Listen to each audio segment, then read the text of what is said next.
afternoon, ma'am. I feel privileged to have gotten this opportunity to be interacting with you today. Thank you for sparing your valuable time. Ma'am, as the head of such a large and teeming institution, you must have come across a number of challenges, especially in the past few months. Can you please share with us which was perhaps the greatest challenge and why do you consider it to be so?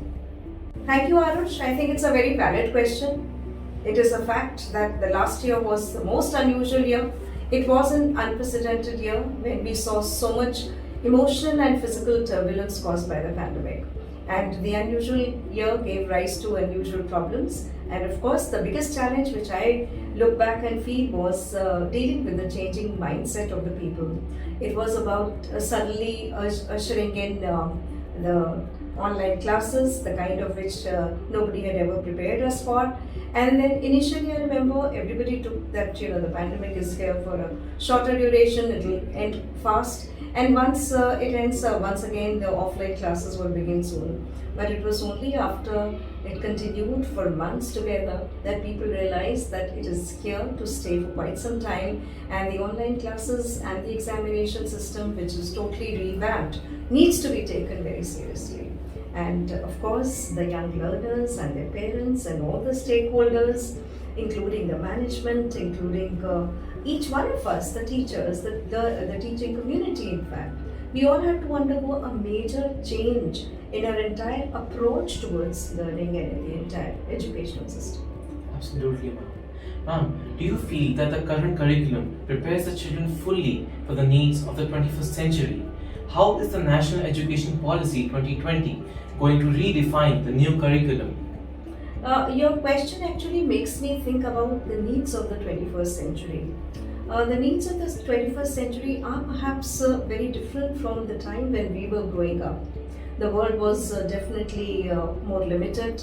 The communications were so much slower in those times, and the knowledge explosion was definitely not at the speed at which one is seeing it nowadays of this generation.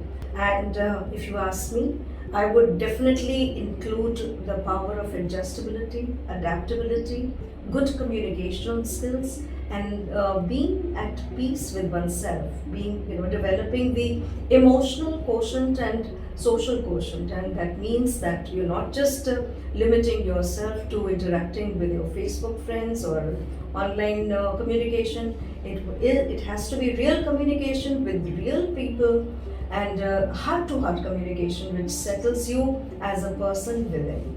And of course, equipped with this, you need to be prepared to be a global citizen, and being a global citizen is definitely something which would require you to unlearn a lot of things and learn new things at a faster pace than ever imagined before. Truly, ma'am. Thank you very much for your views on that. As a leader, you surely have a vision for all of us. Can you please share it with us and tell us how we students can help realize it? See, my vision for each one of you is only about your maximizing your potential. I wish to see a day when each one of you, every single dipsite, grows up to be a responsible human being and is sensitive to the needs of the environment, sensitive to the needs of people. And along with that, you must pursue the dream you have dreamt for yourself with passion and zeal. Ma'am, thank you for sparing your valuable time for this interaction. I would like to have such interactions in the future as well. Definitely. Thank you.